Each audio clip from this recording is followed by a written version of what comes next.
झांसी के एक स्थानीय होटल में चिकित्सकों के संगठन Indian medical association, Jhansi private nursing homes association एवं झांसी यूरोलॉजी एसोसिएशन के संयुक्त तत्वाधान में आयोजित प्रेस मीट के दौरान चिकित्सकों ने बेहतर चिकित्सा सेवाओं को लेकर अपनी भूमिका को साझा किया। इंडियन मेडिकल एसोसिएशन के पूर्व अध्यक्ष यूरोलॉजिस्ट डॉक्टर मनीष जैन ने पत्रकार वार्ता को संबोधित करते हुए बताया कि झांसी में स्वास्थ्य सेवाओं को विस्तार देती वीरांगना महारानी लक्ष्मीबाई की नगरी पूरे देश ही नहीं विश्व में अपनी अमिट छाप बनाए हुए है। इस वीरांगना नगरी में चिकित्सकों का सक्रिय योगदान स्वतंत्रता के बाद से ही रहा है। एक और शासन द्वारा सरकारी स्तर पर जहां जिला चिकित्सालय और महारानी बाई मेडिकल कॉलेज संपूर्ण बुंदेलखंड के लोगों का उपचार का एक बड़ा संस्थान है, वहीं दूसरी ओर झांसी में प्राइवेट प्रैक्टिस एवं निजी नर्सिंग होम्स के माध्यम से लोगों को बेहतर उपचार के लिए सुविधाएं उपलब्ध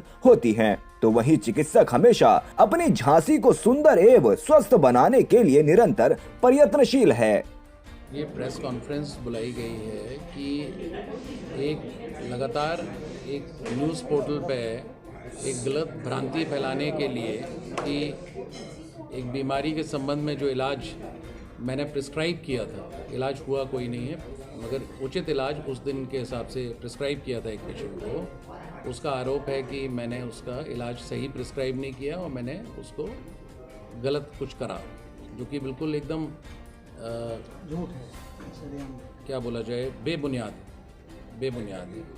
और जिसका वो रेफरेंस दे रहे हैं कि बाद में उन्होंने चंद दिनों बाद, जो कि एक पथरी के केस में काफ़ी संभव है कि पथरी निकल गई हो, दूसरी जांचों में ना आई हो। एक दिन में 3 जगह आप जांच कराएं, कई बार पथरी आती है, कई बार पथरी नहीं भी आती सेम डे।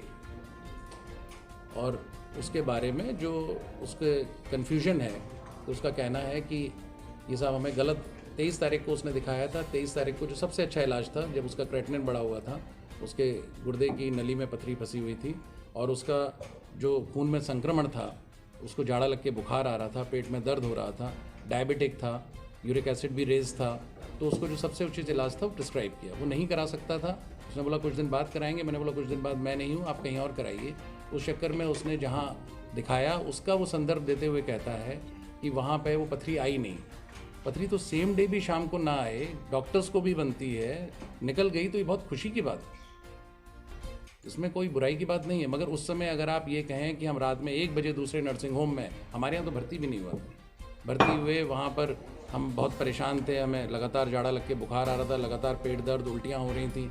फिर डॉक्टर जो गैस्ट्रोएंटरोलॉजिस्ट बुंदेला साहब थे, उन्होंने देखा, उन्होंने एक यूरोलॉजिस्ट डॉक्टर जनक राजपूत को दिखवाया।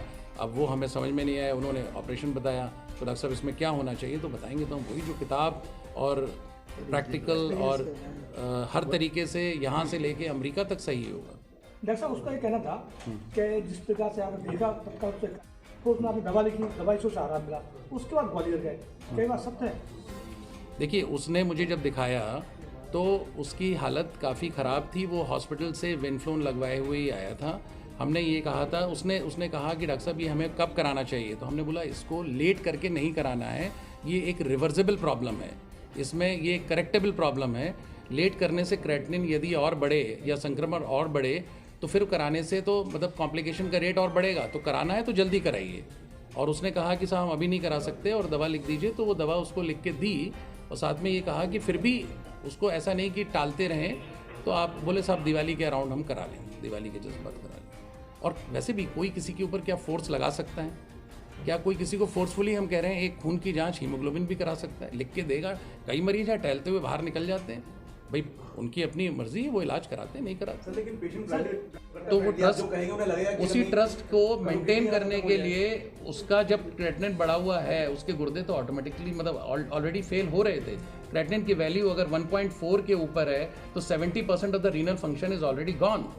तो उसका अगर 2.5 क्रेटिनिन है तो उसको एडवाइस सबसे उचित यही है, अगर ये ना दी जाती तो मेडिकल नेग्लिजेंस कहलाती कि भाई वेट एंड वॉच अडॉप्ट कर लो। वेट एंड वॉच पॉलिसी या मेडिकल एक्सपल्सिव थेरेपी तब देनी है जब क्रेटिनिन नॉर्मल हो, हाइड्रोनेफ्रोसिस ना हो, ब्लड में यूरिन में दोनों में संक्रमण ना हो, मरीज को कोई कोले की पेन ना हो रहा हो, कोई फीवर ना आ रहा हो। इसमें सारी चीज़ें अगर अपोजिट है तो एडवाइस तो वही देनी है जो भी जो वीडियो वायरल हुई है क्या और जो ट्रस्ट है ट्रस्ट बना रहे उसके लिए सलाह उचित देनी है। सलाह माने ना माने वो तो खैर किसी भी चीज़ में, मतलब ये पेशेंट और डॉक्टर का नहीं है, तो किसी भी ट्रेड में। क्या आपको लगता है कि जो पूरा प्रकरण है आपको इंडिविजुअली डिफेम करने की साजिश है? मुझे इंडिविजुअली डिफेम करने की साजिश से ये मैं बिल्कुल नहीं कह सकता। ये तुम इधर आ जाओ ताकि क्या बदनाम क्यों जब किया यार आप? नहीं, ये बिल्कुल नहीं कह सकता कि साजिश है, मैं बिल्कुल नहीं कह सकता, क्योंकि पहले से हमारी उनकी कोई मुलाकात नहीं, हम उनको पहले से जानते भी नहीं।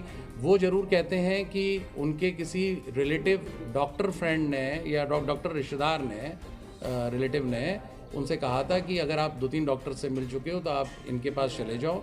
ऑल्दो उस डॉक्टर का भी फ़ोन आया था कि सर क्या करें, ये तो तैयार नहीं है, उनके सामने ही उन्हीं के फ़ोन से। तो मैंने बोला कोई बात नहीं, तो दवा हम लिख दे रहे हैं, मगर इसको ज़्यादा डिले अगर निकल जाए तो एक बात अलग ही है, वो तो 1 in 100 चांस है, मगर वरना डिले नहीं करना ये।